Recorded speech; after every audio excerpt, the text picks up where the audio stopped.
لاہور میں وزیر اعلیٰ پنجاب کے ملاوٹ سے پاک پنجاب مشن کے تحت ڈی جی فوڈ اتھارٹی کا مسلسل کریک ڈاؤن جاری ہے، جبکہ مافیا کے خلاف ایک دن میں 38 مقامات درج کروائے جا چکے ہیں۔ اسی بارے میں مزید تفصیلات جانتے ہیں نمائندہ 5 نیوز نعیم انصاری سے۔ جی نعیم، آگاہ کیجیے گا۔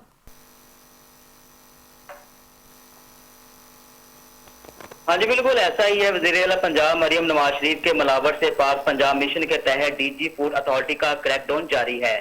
ایک دن میں 4998 فوڈ پوائنٹ کی چیکنگ کی گئی، جبکہ فوڈ فراڈ مافیا کے خلاف 38 مقدمات بھی درج کروائے جا چکے ہیں۔ قوانین کی خلاف ورزی پر ملوث ہونے پر 39 یونٹس بند 345 کو 51 لاکھ سے زائد کے جرمانے بھی عائد کیے گئے ہیں۔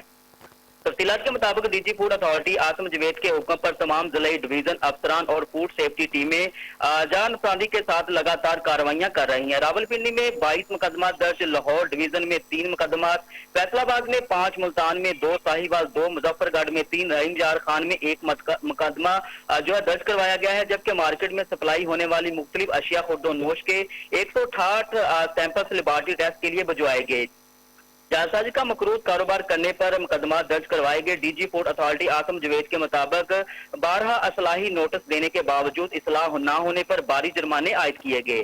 خوراک کی تیاری میں زیادہ المیات اجزاء کے استعمال پر پوائنٹس کو بند کر دیا گیا۔ کچن ایریا میں کیڑے مکھیوں اور مکڑی کے جالوں کی بہت بڑی برمال پائی گئی، جبکہ ڈی جی فوڈ اتھارٹی نے کہا فوڈ پوائنٹ جھوٹا اور یا بڑا خوراک کے معیار پر ہرگز سمجھوتا نہیں کیا جائے گا۔ Food business operators Punjab food authority قوانین پر عمل درآمد یقینی بنائیں۔ وزیر اعلیٰ پنجاب کے ویژن کے مطابق صوبہ بھر میں معیاری خوراک کی یقینی فراہمی کے لیے مسلسل کارروائیاں